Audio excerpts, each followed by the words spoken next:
India and Mauritius have unveiled new projects, including an airstrip, a jetty, and some other facilities. They're located in the island of Agalega. Indeed, we are making history today on the islands of Agalega with the inauguration of the new airstrip, the new jetty, and several other development projects. Making a major push into Africa, India is wooing Africa, and this time with weapons. This story is about India's foray into the African arms bazaar. Last week, India invited the army chiefs of more than 30 African nations, 30 nations. The idea was to pitch made-in-India defense equipment. African military leaders got a chance to inspect Indian helicopters, drones, and artillery. And India is hoping that they'll come back as buyers. Something big is happening right now. Something Washington doesn't want you to notice. While the US is busy shouting about global peace and democracy, another power is quietly moving in. Yes, India, the same country Washington once called its strategic partner, is now expanding its military footprint deep inside Africa. And America is not happy about it. Now here's the wild part: what India is doing in Africa isn't an invasion, it's an invitation. African nations are literally welcoming India's military into their ports, their academies, and even their joint training programs. And guess what? For the first time in decades, African soldiers are being trained by someone who isn't wearing a Western uniform. That is right, the same Africa that has been used as a testing ground for Western peacekeeping missions is now writing its own rulebook, with India as its newest military partner. But wait, why is the US panicking? Because this isn't about a few bases or military exercises. This is about power. It's about who gets to decide the future of Africa's security, resources, and borders. You see, for years, the US and its allies built their entire Africa strategy on control through aid, through training missions, through counterterrorism support. But India just walked into the game with a whole different playbook, and Africa is listening. India isn't coming with lectures, it's coming with respect. It's coming with partnerships, technology, and defense deals that actually make sense for African nations. And that's what scares Washington the most. Because let's be honest, for years, the West told Africa that no one could ever replace American or French protection. But suddenly, the same African nations they used to call underdeveloped are signing defense deals with New Delhi deals that cut the West out completely. Let me break this down for you. In 2024, India quietly signed military cooperation agreements with Kenya, Mozambique, and Tanzania. They didn't make a big announcement, no fancy ceremonies, no White House photo ops, just quiet, powerful moves. Indian naval officers started showing up at African ports, African cadets started training in Indian military academies, and soon after, African troops began using Indian-made drones, radars, and surveillance systems built cheaper, faster, and without Western strings attached. And that's when Washington started losing it. Suddenly, think tanks in DC began pushing reports about the dangers of India's presence in Africa. US generals started warning about a military imbalance, and the media, the same media that ignored years of French bases and CI training operations, started calling India's cooperation a security concern. Oh, really? Where was that concern when AFRICOM was building bases across 34 African countries? Where was that outrage when Western contractors were selling outdated weapons to African armies for triple the price? Now, because India is offering a fair deal, the US calls it aggression. Let's talk facts. In just 2 years, Indian defense exports to Africa have jumped by over 64%. Countries like Nigeria and Ethiopia are now using Indian technology to patrol their coastlines. And here's the kicker: African nations are paying with trade and partnership, not debt. No IMF loans, no terms and conditions, just mutual benefit. And that's what breaks the Western system. Because for decades, the West used Africa's security dependency to control its politics. If they trained your army, they influenced your policies. If they sold you weapons, they dictated your alliances. But now, Africa has another option. One that doesn't come with a lecture about values. And let's not forget the Indian Ocean. That's where the real game is being played. The US has long seen the Indian Ocean as its invisible fence, the line that connects its power bases from the Middle East to Africa. But India's Navy is now moving into those waters to building logistics hubs, refueling stations, and strategic ports across the East African coastline, from Seychelles to Mombasa, from Maputo to Dar es Salaam. India is building what experts are calling a southern shield, a network of cooperation that gives Africa new control over its own maritime borders without calling Washington first. And that's when the Pentagon started to panic, because this means one thing: The era of Western monopoly over African defense is ending, and the replacement isn't Beijing this time. It's New Delhi. Now here's the part that really burns Washington. Africa actually likes India's approach. No more condescending lectures. No more "we'll protect you if you obey." Just respect and collaboration. African leaders are openly saying it. India treats us as equals. From Uganda to Ghana, governments are signing deals for military tech, cybersecurity systems, and even satellite defense, not from the US but from India. And while the West is busy debating human rights, Africa is quietly building its own defense independence with a partner that shares its post-colonial scars.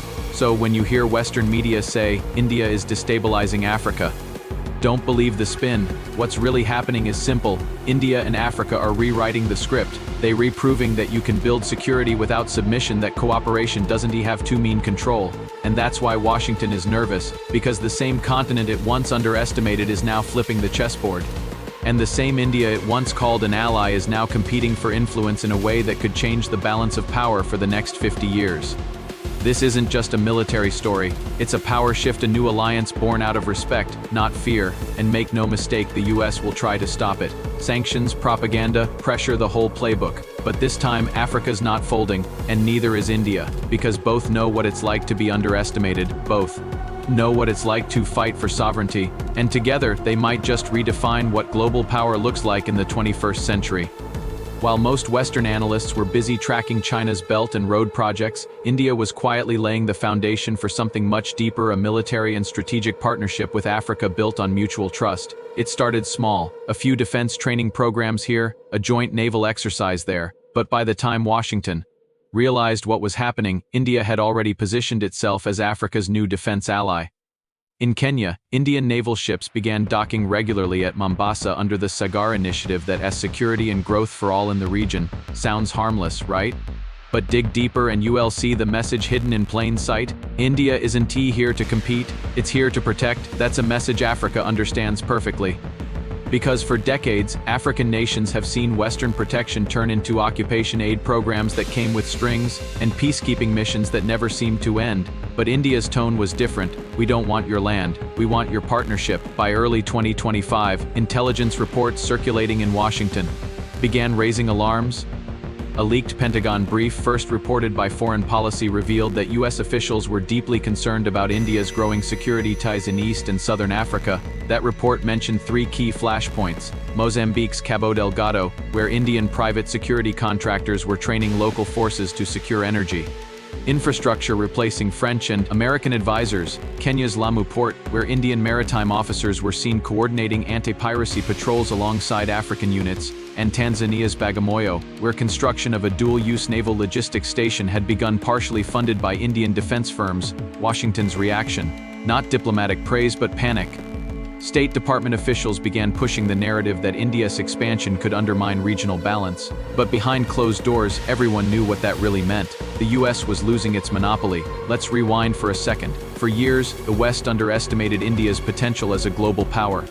In Washington, analysts described New Delhi as too cautious, too democratic, or too dependent on Western systems. But that was the old India, the pre-2020 India. Today, under Prime Minister Narendra Modi's new doctrine of Atmanar Bharat, self-reliant India, the country has transformed into a global manufacturing, tech, and defense powerhouse. And that transformation didn't stop at the Indian border. Modi's government began building something the West never thought possible: a South-South military network. That means military partnerships between developing nations, bypassing Western approval altogether. So while Washington was busy with NATO and China, India was investing in Africa's future.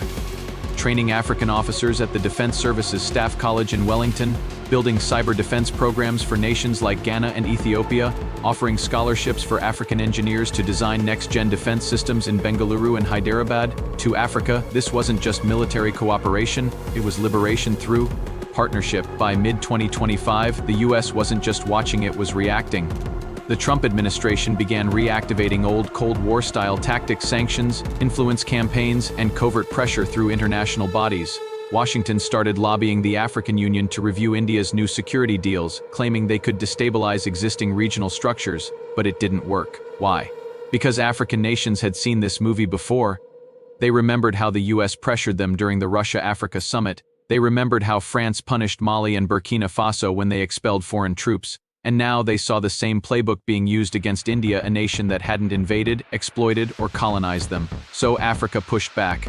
In Addis Ababa, during a 2025 AU Defense Summit, one West African minister reportedly told U.S. diplomats, "You cannot call it militarization when it's cooperation. We are not being forced, we are choosing." That quote went viral. It symbolized a new chapter, Africa choosing its own allies. Let's talk hard facts.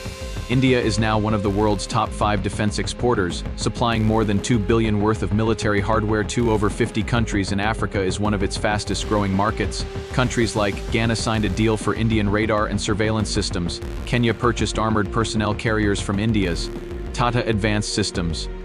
Mozambique signed a naval cooperation deal for maritime patrol aircraft. Ethiopia exploring Indian drone technology for border defense, and this isn't charity. These are win-win agreements built on equal footing. Meanwhile, India has quietly set up a chain of listening posts and logistics agreements along the Indian Ocean rim from the Seychelles to Madagascar, giving it unprecedented reach and influence across Africa's eastern coastline. The message is clear: India is not trying to dominate Africa, it's ensuring that Africa doesn't have to rely on Western militaries forever. But here's what really terrifies the US establishment: this isn't just about India, it's about BRICS, Brazil, Russia, India, China, South Africa. As BRICS expands into a BRICS Plus alliance, more African countries are joining in: Egypt, Ethiopia, and others. And that creates something the US never wanted: a united front of emerging powers, coordinating defense, trade, and diplomacy outside Washington's orbit. With India as the new bridge between Asia and Africa, BRICS could soon have a continental defense and intelligence network independent from NATO, independent from the US, and open only to partners who refuse to be bullied. And that's the endgame Washington fears most: a world that doesn't need American permission to protect itself. Let's be real, the US can issue statements, apply sanctions, or throw around accusations all day long, but the tide has already turned. Africa is not waiting for Washington's approval anymore, it's building alliances. That makes sense for its own future. And India? It's not playing savior, it's playing partner, because both nations share something deeper than strategy. They share a history of resistance. Both fought colonialism, both rejected Western interference, and now both are leading a new era where power isn't decided by who controls the most nukes, but by who controls the trust of nations. So why is the US trying so hard to stop India's expansion in Africa? Because this isn't just about military bases, it's about narrative control. For decades, the Western world wrote the story of Africa's destiny, but India and Africa are now rewriting that script together. They're showing that defense cooperation can exist without dominance, that global partnerships can grow without fear, and that the future doesn't have to be decided in Washington, London, or Paris, but in Nairobi, New Delhi, and Addis Ababa. Washington may try to block it, Western media may try to twist it, but history doesn't wait for permission. What's happening right now is unstoppable: the rise of a new axis of cooperation, a partnership built on respect, not control. India and Africa are no longer players on someone else's board. They are building their own empire of independence, and this time, the West is the one watching from the sidelines. When the West says, "You can't do it without us," India and Africa simply smile because they already are. Something strange is happening across the Indian Ocean. At first, it looked like another routine cooperation deal: a few Indian officers in African training camps, some naval advisors helping with maritime security. But when Washington's satellites picked up Indian-built surveillance drones flying over East Africa, that's when the alarms went off in DC. Because suddenly, India wasn't just the quiet tech partner, it was becoming a military player on African soil. And to the United States, that wasn't cooperation, that was competition. The Pentagon's internal memos started sounding the same old Cold War tune: monitor Indian activities in Africa, assess long-term implications for US interests. Translation: Washington was nervous. And when America gets nervous, sanctions, pressure, and narratives start flying. Now let's back up for a second, because this shift didn't happen overnight. For years, the West told itself that India would never step outside its comfort zone, that New Delhi was too slow, too diplomatic, too dependent on Western approval. But that was the India of yesterday. Today's India, the post-2020 India, is something very different. Under Prime Minister Narendra Modi's new doctrine of Atmanar Bharat, self-reliant India, the nation has transformed from a software hub into a global defense powerhouse. The same factories that once made IT servers are now rolling out armored vehicles, missile systems, and stealth drones. And Africa? Africa became the next frontier, not for conquest but for cooperation. From Ethiopia to Ghana, Indian-built defense academies are training African officers. From Kenya to Mozambique, Indian ships are docking alongside African navies in joint patrols. And in Tanzania's Bagamoyo, a massive logistics hub is quietly being built funded by Indian defense firms. 2 Western analysts, that's a red flag. 2 Africans, it's a lifeline, because here's what no one in Washington wants to admit: Africa isn't looking for a master anymore, it's looking for a partner. For decades, the continent's security blueprint was written in Washington, London, and Paris, but after the messy exits of Western troops in Mali, Niger, and Burkina Faso, Africans began to realize something powerful: you can't outsource sovereignty. And that's where India stepped in. Instead of lectures, it offered blueprints. Instead of aid, it offered training, tools, and trade. Instead of occupation, it offered respect. That's the difference. So when US diplomats started calling Indian moves destabilizing, African ministers fired back: this is not destabilization. This is diversification. At a 2025 AU Defense Summit in Addis Ababa, one West African leader said something that went viral across the continent: you call it militarization, we call it self-determination. Those words hit Washington harder than any missile, because it meant one thing: the old order was crumbling. India wasn't just exporting weapons.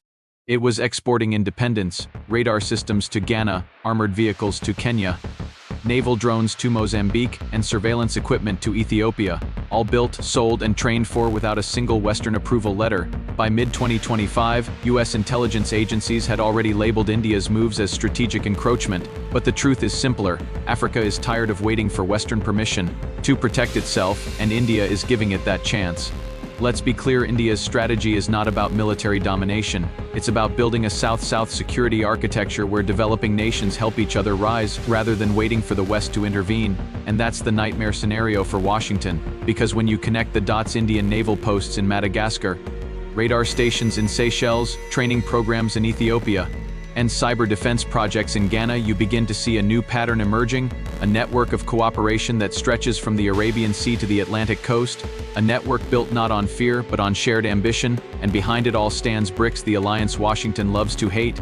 With India as its tech and defense backbone and Africa as its emerging frontier, BRICS is evolving into something far bigger: BRICS Plus. New members like Egypt, Ethiopia, and Nigeria are joining, not as spectators but as equals. Together, they're building an independent defense ecosystem, one that doesn't rely on NATO, IMF funding, or Pentagon approval. And that's why the US is panicking. Because this isn't about military bases anymore, it's about who gets to write the rules of global defense. For the first time in modern history, Africa and Asia are aligning not as colonies, not as clients, but as collaborators. To Washington, that's unacceptable. To the rest of the world, it's long overdue. So what's the US doing? The same thing it's always done: pressure, sanctions, and propaganda. Officials claim India's presence risks destabilizing Africa's balance. Translation: America doesn't want to share influence, but here's what they don't understand: the balance has already shifted. Because when Africa looks east, it sees partnership. When it looks west, it sees conditions, and no continent that's tasted freedom ever wants to go back to dependency. So now, as Indian-made drones patrol African skies and BRICS talks of a joint defense council, Washington's words sound weaker by the day, because this is not the old world anymore. This is the world being rewritten not in New York or Brussels but in Nairobi, New Delhi, and Addis Ababa. India and Africa are proving a point the West never wanted to admit: that progress doesn't need permission, that cooperation doesn't require control, and that a new global order can rise quietly, built not on domination but on mutual respect. So when US officials say India's military expansion in Africa is a threat, remember what they really mean is: it's a threat to us. Because for the first time in decades, the monopoly on global power is cracking, and the sound you're hearing is history shifting. India and Africa aren't following anyone's playbook anymore, they're writing their own, and this time the empire is being built not through colonization but through collaboration.